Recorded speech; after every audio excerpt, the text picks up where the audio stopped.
Good morning friends. Last લેક્ચરની અંદર ધોરણ 12 ની અંદર નળ સમીકરણ આધારિત કેટલાક આપણે 12ના એમસીક્યુઝ જોયેલા, જેને સોલ્વ કરવાની મેં અલગ મેથડ પર તમને બતાવી હતી, જે ઘણા કામના હતા. હવે આજનો જે પોઈન્ટ છે એ ટોટલી અલગ પોઈન્ટ છે, મતલબ આગળના પોઈન્ટ સાથે કોઈ જ સંબંધ નથી. આજનો જે મુદ્દો છે વિદ્યુત વિભાજ્ય દ્રાવણોની વાહકતા.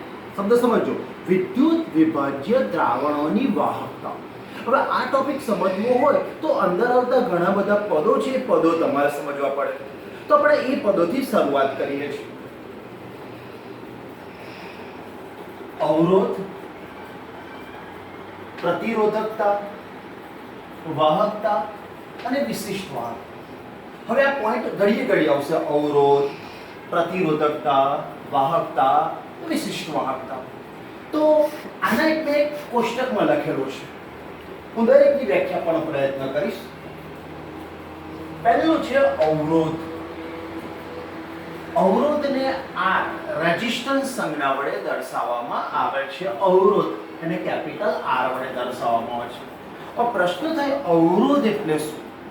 તો જે ઘટકને કારણે વિદ્યુત પ્રવાહના વહનમાં વધારો કે ઘટાડો થઈ શકે તે ઘટકને અવરોધ કહેવામાં આવે છે. શબ્દ સમજો, જે ઘટકને કારણે વિદ્યુત પ્રવાહનું વહન વધારી પણ શકાય કે ઘટાડી પણ શકાય તે ઘટકને અવરોધ કહેવામાં આવે છે. જે અવરોધ ઓછો હોય તે વિદ્યુત પ્રવાહનું વહન વધારે હોય છે, અને જે અવરોધ વધારે હોય છે તે વિદ્યુત પ્રવાહનું વહન ઓછું હોય છે. તો એક વ્યાખ્યા મેં તમને કીધું. તો અવરોધ એને કેપિટલ આર એટલે રેઝિસ્ટન્સ સંજ્ઞા વડે દર્શાવવામાં આવે છે. એનું સૂત્ર છે capital R is equal to rho. શબ્દ યાદ રાખજો, capital R is equal to rho into L upon capital A. આ અવરોધનું સૂત્ર છે. અને કોઈ પણ અવરોધ શોધો તો એનો એકમ લખવાનો છે ઓમ. અવરોધનો એકમ ઓમ છે. તો યાદ રાખજો, અવરોધ માટે એમસીક્યુ રીતે પણ પૂછાઈ શકે છે. અવરોધ કોના સપ્રમાણમાં હોય તો તમે કહી શકો છો અવરોધ એ વાહકની લંબાઈના સમપ્રમાણમાં હોય છે. બીજું, અવરોધ કોના વ્યસ્ત પ્રમાણમાં હોય તો અવરોધ એ વાહકના આડછેદના ક્ષેત્રફળના વ્યસ્ત પ્રમાણમાં હોય છે. એટલે આ ટોપિકમાંથી અવરોધ પૂછી શકે છે. ભૂતકાળમાં ઘણા પૂછાયેલા છે. અવરોધ કોના સમપ્રમાણમાં હોય તો વાહકની લંબાઈ. અવરોધ કોના વ્યસ્ત પ્રમાણમાં હોય છે તો તમારે વાહકના આડછેદના ક્ષેત્રફળના વ્યસ્ત પ્રમાણમાં હોય છે. અવરોધનો એકમ ઓમ છે. બીજો શબ્દ આવે છે પ્રતિરોધકતા, રો. એની વ્યાખ્યા બોલવી હોય તો તમે કહી શકો છો અવરોધના સૂત્રમાં આવતો સપ્રમાણતાનો અચળાંક. અવરોધનું જે સૂત્ર છે એમાં આવતા સપ્રમાણતાના અચળાંકને રો કહેવામાં આવે છે. પ્રતિરોધકતા રો કહેવામાં આવે છે. તો રોનું સૂત્ર તમારે લાવવું હોય તો આ જે સૂત્ર છે R બરાબર rho into L upon A, એમાં રોને સૂત્રણ કરતા બનાવો તો રોને સૂત્રણ કરતા બનાવશો તો R into A upon L થઈ જશે. એટલે કે પ્રતિરોધકતાનું સૂત્ર rho is equal to capital R into L upon A upon L છે. આ સૂત્ર આવડશે તો પ્રતિરોધકતાનું સૂત્ર આવડી જશે. પ્રતિરોધકતાનો એકમ છે ઓમ ઇન્ટુ મીટર. પ્રતિરોધકતાનો એકમ છે ઓમ ઇન્ટુ મીટર. આ યાદ રાખજો.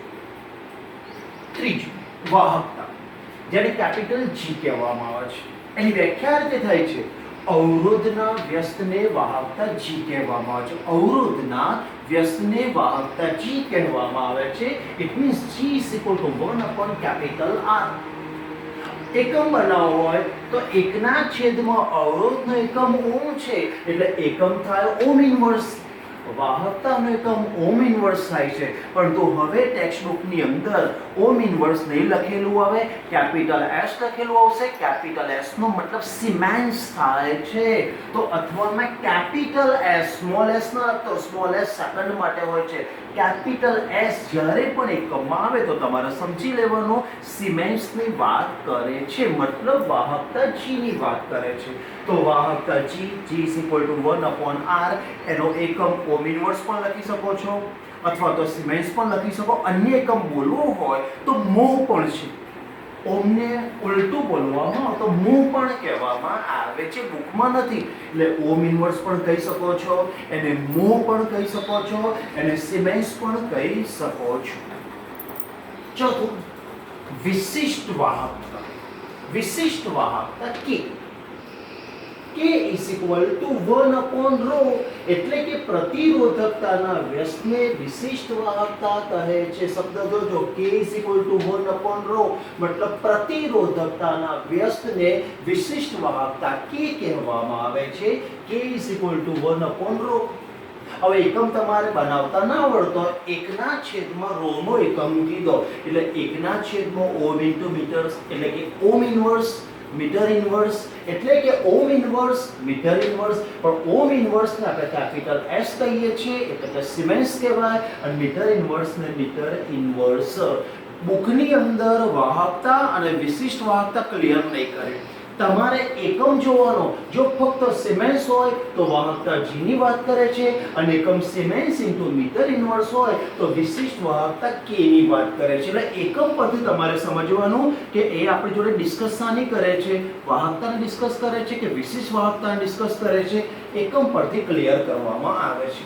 બોર્ડની અંદર આ ટોપિકમાંથી OMR પૂછાવાની બહુ સંભાવના છે. હવે થોડું વધારાનું મેં નોટ લખેલી છે, થોડીક ઇમ્પોર્ટન્ટ. અવરોધનું માપન કરવું હોય તો વિસ્ટન બ્રિજ નામનું સાધન વપરાય છે. અમુક વખતે પરીક્ષામાં સિમ્પલ ક્વેશ્ચન પૂછાય છે કે અવરોધનું માપન કરવા માટે કયું સાધન વપરાય છે, તો તમારો આન્સર આવવો જોઈએ વિસ્ટન બ્રિજ. બીજા નંબર, અવરોધનો અન્ય એકમ, બુકમાં લખેલો સાંભળજો, અવરોધનો અન્ય એકમ અંશમાં કિલોગ્રામ ઇન્ટુ મીટર સ્ક્વેર, છેદમાં સ્મોલ s સેકન્ડનો ઘન ઇન્ટુ એમ્પિયર સ્ક્વેર. યાદ રાખજો, અવરોધનો અન્ય એકમ અંશમાં કિલોગ્રામ ઇન્ટુ મીટર સ્ક્વેર, છેદમાં સેકન્ડનો ઘન ઇન્ટુ એમ્પિયર સ્ક્વેર. આ પણ થાય છે. હવે આ પોઈન્ટ પર બાળકો અટકી જાય છે કે આ કેવી રીતે આવે, બુકમાં નથી. અને અમુક બાળકો નાક પર પડે એટલે તે કન્ફ્યુઝ થઈ જાય છે. તેનું સોલ્યુશન મેં કર્યું છે. જો મારે અવરોધનો આ એકમ તારવવો છે, તો અવરોધનો આ એકમ તારવવું હોય તો અવરોધનું સૂત્ર છે R = V/I. આ 10મા ધોરણમાં આવી ગયેલું છે ઓહમના નિયમની અંદર. R = V/I. V વોલ્ટેજ છે અને I વિદ્યુત પ્રવાહ છે. યાદ રાખજો, V ફોર વોલ્ટેજ અને I વિદ્યુત પ્રવાહ માટે છે. હવે વોલ્ટેજ વિશે જરા સમજીએ. વોલ્ટેજ કોને કહેવાય? એકમ વીજભાર દીઠ થતા કાર્યને વોલ્ટેજ V કહેવામાં આવે. શબ્દ યાદ રાખજો, એકમ વીજભાર દીઠ થતા કાર્યને વોલ્ટેજ V કહેવામાં આવે છે.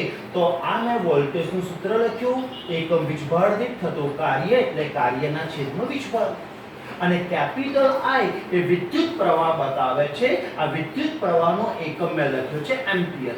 11મા ધોરણમાં ચેપ્ટર 1 ની અંદર આવી ગયું છે, વિદ્યુત પ્રવાહનો SI એકમ એમ્પિયર છે. હવે તમે જો કાર્ય, કાર્ય કોને કહેવાય? તો કોઈ પણ પદાર્થ પર બળ લાગે અને બળની દિશામાં જો આનું સ્થાનાંતર થાય તો કાર્ય થયું કહેવાય. તો કાર્ય માટે મેં લખ્યું છે બળ ગુણ્યા બળની દિશામાં સ્થાનાંતર થાય તો તેને કાર્ય કહેવાય. વીજભાર નીચે આવી ગયું એટલે વીજભાર ઇન્ટુ એમ્પિયર. હવે સમજો, બળનો એકમ ન્યૂટન છે, પણ અહીંયા આપણે ન્યૂટન તારવવાનો નથી. સ્થાનાંતર કેટલું અંતર કપાયું, અંતર મીટરમાં લેવાનું છે. વીજભાર Q, વીજભાર Q છે, એ એકમ નથી, વીજભારની સંજ્ઞા Q છે, અને Q બરાબર IT આપણે જાણીએ છીએ, અને એમ્પિયર એકમ છે. તો હવે બળને ફોર્સ F કહેવાય, અને ન્યૂટનના ગતિના પ્રથમ નિયમ અનુસાર F = ma કહેવામાં આવે છે. તો બળના F ના બદલે ma, m એટલે પદાર્થનું દળ અને સ્મોલ a એટલે પ્રવેગ. શબ્દ સમજો, બળ ફોર્સ = માસ ઇન્ટુ એક્સેલરેશન, એટલે કે દળ ગુણ્યા પ્રવેગ. તો મેં બળના બદલે લખ્યું છે દળ ગુણ્યા પ્રવેગ. સ્થાનાંતર એને કાપેલું અંતર મેં SI એકમમાં મીટરમાં લીધેલું છે. વીજભાર સાંભળજો, વીજભાર Q, વીજભાર આ ચેપ્ટરમાં બહુ જ ઇમ્પોર્ટન્ટ. વીજભાર કેપિટલ Q = I × T થાય છે. એટલે કે વીજભાર Q ના બદલે I into t. I એટલે વિદ્યુત પ્રવાહ અને t એટલે કે સમય છે. તો મેં વીજભાર q ના બદલે it લખ્યું છે. I into t એટલે કે વિદ્યુત પ્રવાહ into સમય અને એમ્પિયર એકમ as it is મેં રાખેલો છે. હવે દળ ધોરણ 11 પ્રમાણે દળનો SI એકમ કિલોગ્રામ છે અને પ્રવેગ મીટર પ્રતિ સેકન્ડ સ્ક્વેર. દળનો SI એકમ કિલોગ્રામ અને પ્રવેગનો SI એકમ મીટર પ્રતિ સેકન્ડ સ્ક્વેર થાય છે. અંતર મીટરની સંજ્ઞા સ્મોલ m મેં લખી છે. વિદ્યુત પ્રવાહની સંજ્ઞા I થાય પણ એનો એકમ એમ્પિયર કેપિટલ A થાય છે. સમય એનો એકમ સ્મોલ s થાય છે. આપણે એકમની વાત કરે છે અને વિદ્યુત પ્રવાહ એમ્પિયરનો એકમ કેપિટલ A થાય છે. હવે જરા ધ્યાનથી જોજો. અંશમાં કિલોગ્રામ મીટર ઇન્ટુ મીટર એટલે મીટર સ્ક્વેર થશે. અંશમાં કિલોગ્રામ ઇન્ટુ મીટર સ્ક્વેર. આ સેકન્ડની -2 ઘાત હું નીચે લઈ દઉં છું એટલે નીચે જશે એટલે સેકન્ડની -2 ઘાત થશે અને આ સેકન્ડની 1 ઘાત એટલે કે છેદમાં થશે સેકન્ડની 3 ઘાત અને એમ્પિયર ગુણ્યા એમ્પિયર એટલે એમ્પિયરનો સ્ક્વેર. તો તમે જોઈ શકો છો અંશમાં કિલોગ્રામ ઇન્ટુ મીટર સ્ક્વેર આખાના છેદમાં સેકન્ડનો ઘન ઇન્ટુ એમ્પિયર સ્ક્વેર. આ સૂત્ર આવી ગયું. આપણી બુકની અંદર આ સૂત્ર તારવેલું નથી પરંતુ આ ઇમ્પોર્ટન્ટ પોઈન્ટ છે. કારણ કે હોશિયાર વિદ્યાર્થીઓ આ પોઈન્ટને ગોખવાનો પ્રયત્ન કરે છે. આ ગોખવાની વસ્તુ નથી. જ્યાં અમુક ભૂતકાળના સૂત્રો છે એ સૂત્રોનો ઉપયોગ કરીને બનાવેલું છે. તો કોઈ પણ જગ્યાએ તમને નાક વર પડતી હોય તો આવી રીતે તમે એને તારવી શકો. બુકમાંની તારવણી આપેલી નથી પણ આ અમુક છોકરાઓ કે જે આ જગ્યાએ કન્ફ્યુઝ થાય છે અમુક બાળકો માટે સ્પેસિફિક મેં તારવણી કરી છે. પરીક્ષાની અંદર MCQ ની અંદર આ પોઈન્ટ આવી શકે છે. તો અહીંયા આપણે એક પોઈન્ટ અવરોધ, પ્રતિરોધકતા, વાહકતા અને વિશિષ્ટ વાહકતા કમ્પ્લીટ કર્યું. વાહકતાને કેપિટલ G કહેવામાં આવે છે અને વિશિષ્ટ વાહકતાને K કહેવામાં આવે છે, સ્મોલ k કહેવામાં આવે છે. આ એકમો ધ્યાન રાખજો. પરીક્ષાની અંદર એના એકમો વધારે પૂછાઈ શકે છે. હવે બુકની અંદર તમે પેજ ટર્ન કરશો. આપણે 3.4 મુદ્દા પર છે, 75 નંબરના પેજ પર છે. પેજ ટર્ન કરશો એટલે બુકની અંદર એક કોષ્ટકની અંદર કેટલીક ધાતુઓની વાહકતા આપી છે. બાળકો ત્યાં કન્ફ્યુઝ થાય છે કે સર એ ગોખવી પડશે. તો યાદ રાખજો દરેક ધાતુની વાહકતા અલગ અલગ હોય છે. તો એની અંદર ખાસ તમને જે પરીક્ષામાં જે પૂછાઈ શકે છે તમને કહું. સિલ્વર સૌથી વધારે વાહકતા, કોપર ઓછી, ગોલ્ડ એનાથી ઓછી, સોડિયમ એનાથી ઓછી, આયર્ન એનાથી ઓછી અને ગ્રેફાઇટ એનાથી પણ ઓછી થાય છે. Silver, copper, gold, sodium, iron and graphite. તમને યાદ ના રહેતી હોય તો એનો પહેલો અક્ષર ઉઠાઈ લેજો. સી કો ગો સો આ ગે. તમે આ બોલશો એટલે એ જે કોષ્ટક છે જે પરીક્ષાની અંદર કોમ્પિટિટિવ એક્ઝામની અંદર પૂછાય છે જે બાળકોને લગભગ યાદ રહેતું નથી તો એ ધાતુઓની વાહકતા આ રીતે પણ તમે યાદ રાખી શકો છો. Silver, copper, gold, sodium, iron, graphite આ ક્રમશઃ આપેલી છે જેમાં સિલ્વરની વાહકતા સૌથી વધારે છે અને ગ્રેફાઇટની વાહકતા ક્રમશઃ સૌથી ઓછી છે. બોર્ડ પર જગ્યા નથી એટલે મેં લખ્યું નથી પણ મેં તમને શોર્ટકટ તે સમજાવી દીધી. સિક્કો ગોસો આગે આ શબ્દ તમે યાદ રાખશો એટલે તમારો પેજ નંબર 76 પર જે કોષ્ટક આપેલો છે જે કોમ્પિટિટિવ એક્ઝામની અંદર આવે છે એ તમારો ટોપિક ક્લિયર થઈ જશે. હવે આપણે એક નવા મુદ્દા પર જઈએ જે પરીક્ષામાં થિયરીમાં પણ આવી શકે છે, MCQ ની અંદર પણ આવી શકે છે. એનું ટાઇટલ આવું છે ઇલેક્ટ્રોનીય વાહકતા તથા આયનીય વાહકતા સમજાવો. ઇલેક્ટ્રોનીય વાહકતા અને આયનીય વાહકતા સમજાવો. બાળકોને જ ખબર નથી હોતી કે ઇલેક્ટ્રોનીય વાહકતા એટલે શું ને આયનીય વાહકતા એટલે શું. તો શબ્દ સમજો. ધાતુઓમાં વિદ્યુત પ્રવાહનું વહન મુક્ત ઇલેક્ટ્રોન દ્વારા થાય. ધાતુઓમાં વિદ્યુત પ્રવાહનું વહન મુક્ત ઇલેક્ટ્રોન દ્વારા થાય છે જ્યારે દ્રાવણોમાં વિદ્યુત પ્રવાહનું વહન મુક્ત આયનો દ્વારા થાય છે. જો આ ફંડામેન્ટલ તમને ખબર હશે તો આ ટોપિક તમને એકદમ ઈઝી પડશે.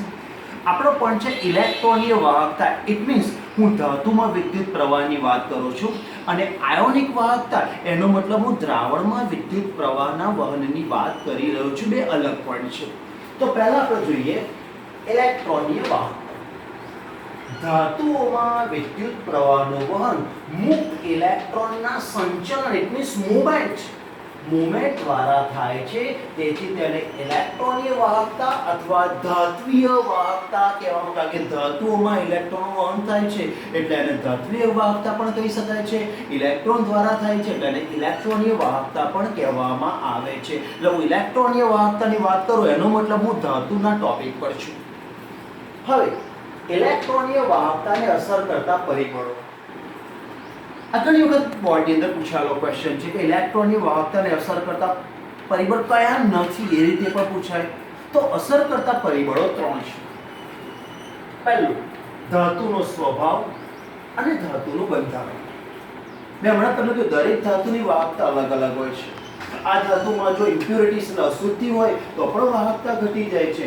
એનો મતલબ ધાતુનો સ્વભાવ અને બંધારણ. પોઈન્ટ નંબર બીજું, ધાતુની સંયોજકતા ઇલેક્ટ્રોનની સંખ્યા પ્રતિ પરમાણુ. ધાતુની સંયોજકતા એટલે બાહ્યતમ કક્ષાને ઇલેક્ટ્રોનની સંખ્યા પ્રતિ પરમાણુ કેટલા છે એ પણ જોવું પડે. અને ત્રીજા નંબરનું તાપમાન. એટલે ઇલેક્ટ્રોનીય વાહકતાને અસર કરતા પરિબળો 3 છે. ધાતુનો સ્વભાવ અને બંધારણ. પોઈન્ટ નંબર બીજા નંબર પર તમારે જોવું હોય તો ધાતુની સંયોજકતા ઇલેક્ટ્રોનની સંખ્યા પ્રતિ પરમાણુ અને ત્રીજા નંબરનું તાપમાન. હવે આ પોઈન્ટની અંદર મેં 2 નોટ લખી છે, બહુ ધ્યાનથી સાંભળજો. તાપમાન વધારતા ઇલેક્ટ્રોનીય વાહકતા ઘટે છે. જેમ જેમ ધાતુમાં વધારે વિદ્યુત પ્રવાહનું વહન થાય છે એમ એની વાહકતામાં ઘટાડો થાય છે, એની એફિશિયન્સીમાં ઘટાડો થાય છે. શબ્દ યાદ રાખજો કે તાપમાન વધારતા ઇલેક્ટ્રોનીય વાહકતા ઘટે છે. જો યાદ ના રહે સમજવા માટે એક ઉદાહરણ આપું છું, ટોપિક સમજવા માટે. દાખલા તરીકે કોઈ રૂમની અંદર પંખો ચાલુ છે. જો પંખો ચાલુ ને ચાલુ જ રાખવામાં આવે તો બીજા દિવસે એની એફિશિયન્સી એટલી નહીં હોય, એટલો ઠંડો પવન આપી શકતો નથી, કારણ કે ધાતુનું તાપમાન વધી જવાથી એની એફિશિયન્સીમાં ઘટાડો થાય છે. એનો મતલબ કે તાપમાન વધારતા વાહકતા ઘટે છે. આ શબ્દ યાદ રાખજો. બીજું અહીંયા લખ્યું છે ઇલેક્ટ્રોનીય વાહકતાથી ધાતુના બંધારણમાં કોઈ જ ફેરફાર થતો નથી. મતલબ કે આ એલ્યુમિનિયમ છે, અહીંયા હું વિદ્યુત પ્રવાહનું વહન કરીશ તો એલ્યુમિનિયમ રહેવાનું છે, ગોલ્ડ બનવાનું નથી. યાદ રાખજો, કોઈ પણ ધાતુમાં વિદ્યુત પ્રવાહ પસાર કરવામાં આવે એના સંઘટનમાં કોઈ જ ફેરફાર થતો નથી. આ શબ્દ બહુ ક્લિયર રાખજો, કારણ કે ઇલેક્ટ્રોન એક છેડેથી આવે છે બીજા છેડેથી નીકળી જાય છે, એના સંઘટનમાં કોઈ જ ફેરફાર થતો નથી. આ ઇમ્પોર્ટન્ટ નોટ કહેવામાં આવે છે. તો અહીંયા ઇલેક્ટ્રોનીય વાહકતાનો કન્સેપ્ટ તમારો ક્લિયર થઈ ગયો. ઇલેક્ટ્રોનની વાહકતા એટલે શું? ઇલેક્ટ્રોનની વાહકતાને અસર કરતા 3 પરિબળો છે. એની અંદર 2 ઇમ્પોર્ટન્ટ નોટ હતી કે તાપમાન વધારવામાં આવે તો ઇલેક્ટ્રોનની વાહકતા ઘટે છે. અને પોઈન્ટ નંબર 2 કે ઇલેક્ટ્રોનીય વાહકતા માટે ખાસ લખેલું છે કે ઇલેક્ટ્રોનની વાહકતાથી ધાતુના સંઘટનમાં એટલે બંધારણમાં કોઈ જ ફેરફાર થતો નથી. ધાતુમાં ગમે એટલો વિદ્યુત પ્રવાહ પસાર કરવામાં આવે એનું બંધારણ બદલાતું નથી અને સંઘટનમાં કોઈ જ ફેરફાર થતો નથી. પરીક્ષામાં 2 ગુણમાં ઇલેક્ટ્રોનની વાહકતા વિશે પૂછી શકે છે. MCQ ની અંદર અસર કરતા પરિબળો પૂછી શકે છે. એક સારો ક્વેશ્ચન છે. બીજો ક્વેશ્ચન લઈએ આની અંદર, આયનીય વાહકતા. હું આયનો દ્વારા વિદ્યુત પ્રવાહની વાત કરું છું. આયનીય વાહકતાનો મતલબ આયનો દ્વારા વિદ્યુત પ્રવાહનું વહન. હવે આયનો શબ્દ બોલું છું એટલે હું દ્રાવણની વાત કરું છું, હું ધાતુની વાત કરતો નથી, કારણ કે દ્રાવણની અંદર ધન આયન અને ઋણ આયનો હોય છે. તો આપણો પોઈન્ટ છે આયનીય વાહકતા.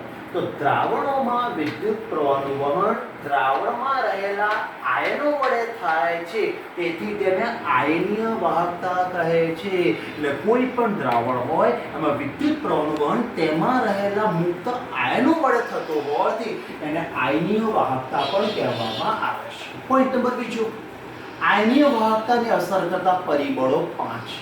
પહેલામાં અસર કરતા પરિબળો 3 હતા, આયનીય વાહકતાને અસર કરતા પરિબળો 5 છે. હું આયનો બોલું છું તો દ્રાવણો વિશે તમારે વિચારવાનું. પહેલું, આયનીય વાહકતાને અસર કરતા પરિબળો. પહેલું, વિદ્યુત વિભાજ્યનો સ્વભાવ. વિદ્યુત વિભાજ્ય એટલે દ્રાવણમાં તમે જે દ્રાવ્ય નાખ્યું છે એ દ્રાવ્યનો સ્વભાવ તમારે જોવો પડશે. એનો મતલબ એવો છે પ્રબળ વિદ્યુત વિભાજ્ય છે કે નિર્બળ વિદ્યુત વિભાજ્ય છે, એ સ્વભાવ જોવો પડશે. એટલે કે વિદ્યુત વિભાજ્યનો સ્વભાવ. બીજું, વિદ્યુત વિભાજ્યની સાંદ્રતા. મતલબ અંદર તમે જે દ્રાવ્ય પદાર્થ નાખ્યો છે, થોડો નાખ્યો છે કે વધારે. સાંદ્રતા એ જથ્થાના સંદર્ભમાં લેવાનું. જો વધારે જથ્થો નાખ્યો હશે તો સાંદ્રતા વધારે, ઓછો જથ્થો નાખ્યો છે તો સાંદ્રતા ઓછી. તો પહેલા બે કન્સેપ્ટ છે વિદ્યુત વિભાજ્ય પર. એકમાં વિદ્યુત વિભાજ્યનો સ્વભાવ છે, બીજામાં વિદ્યુત વિભાજ્યની સાંદ્રતા છે. ત્રીજું, દ્રાવક. દ્રાવકનો સ્વભાવ અને તેની સ્નિગ્ધતા. દ્રાવક તમે જાણો છો ધ્રુવીય પણ હોય અને અધ્રુવીય પણ હોઈ શકે છે. એટલે દ્રાવકનો સ્વભાવ કેવો છે અને સ્નિગ્ધતા. સ્નિગ્ધતા એટલે કદાચ કોઈ દ્રાવક જો ઘટ હશે, દાખલા તરીકે ઓઇલ જેવું ઘટ હશે તો વિદ્યુત પ્રવાહનું વહન ઘટી જશે, અને પાણી જેવું હશે તો વિદ્યુત પ્રવાહનું વહન વધી જાય છે. ઇટ મીન્સ કે દ્રાવકનો સ્વભાવ અને તેની સ્નિગ્ધતા પણ જોવી પડે છે. ચોથું, નીચેલા આયનોનું કદ અને તેનું દ્રાવક યોજન. મતલબ કોઈ પણ દ્રાવ્ય પદાર્થને યોગ્ય દ્રાવકમાં ઓગાળવામાં અત્યારે દ્રાવણ બને છે, પણ તેમાં આયનો છૂટા પડે છે. આમાં જો આયનોનું કદ નાનું હશે તો વિદ્યુત પ્રવાહનું વહન વધારે કરે છે, અને એની સાપેક્ષમાં આયનોનું કદ મોટું હોય તો વિદ્યુત પ્રવાહનું વહન ઓછું થાય છે. એટલે કે દરેક આયનોની એક સાઇઝ હોય છે. 11મા ધોરણમાં તમારે Na+ ની સાઇઝ આવી ગઈ છે, Al+ ની સાઇઝ આવી ગઈ. એનો મતલબ કે ઉત્પન્ન થયેલા આયનોનું કદ અને તેમનું જલીયકરણ. ચોથો મુદ્દો. પાંચમો મુદ્દો, તાપમાન. તાપમાન બંનેમાં આવે છે, પણ અહીંયા યાદ રાખજો નોટ. એ પ્રશ્ન આપણે કમ્પ્લીટ થઈ ગયો. Important note. તાપમાન વધારતા આયનીય વાહકતા વધે છે. આ યાદ રાખજો. તાપમાન વધારતા આયનીય વાહકતા વધે, કારણ કે તાપમાન વધારવામાં આવે તો વધારે આયનીકરણ થાય છે, દ્રાવણમાં વધારે આયનો ક્રિએટ થાય છે, અને જેટલા આયનો વધારે ક્રિએટ થાય એટલું વિદ્યુત પ્રવાહનું વહન વધારે થાય છે. મતલબ તાપમાન વધારતા આયનીય વાહકતા વધે છે. મેં અહીંયા લખ્યું તાપમાન વધારતા ઇલેક્ટ્રોનની વાહકતા ઘટે. તાપમાન વધારતા આયનીય વાહકતા વધે છે. શબ્દ યાદ રાખજો.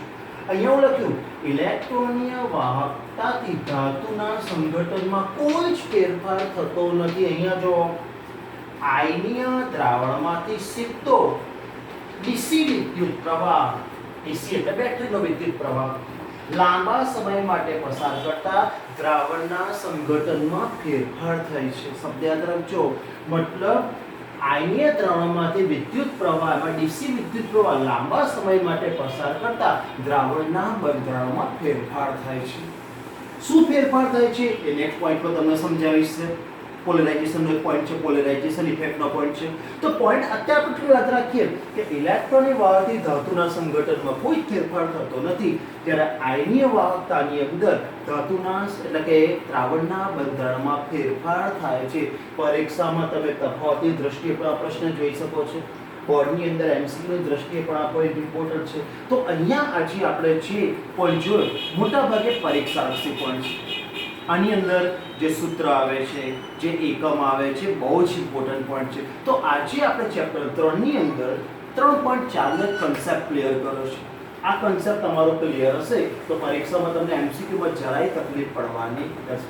નેક્સ્ટ લેક્ચરમાં એક બહુ જ સરસ પોઈન્ટ આવવાનો છે, તો આ ટોપિક એકદમ તૈયાર કરજો. આમાં કોઈ પણ કન્ફ્યુઝન હોય તો મેં લાસ્ટ ટાઈમ તમને જે કીધેલું છે કમેન્ટ્સ કરજો, કમેન્ટમાં હું તમને આન્સર આપીશ. ઓકે.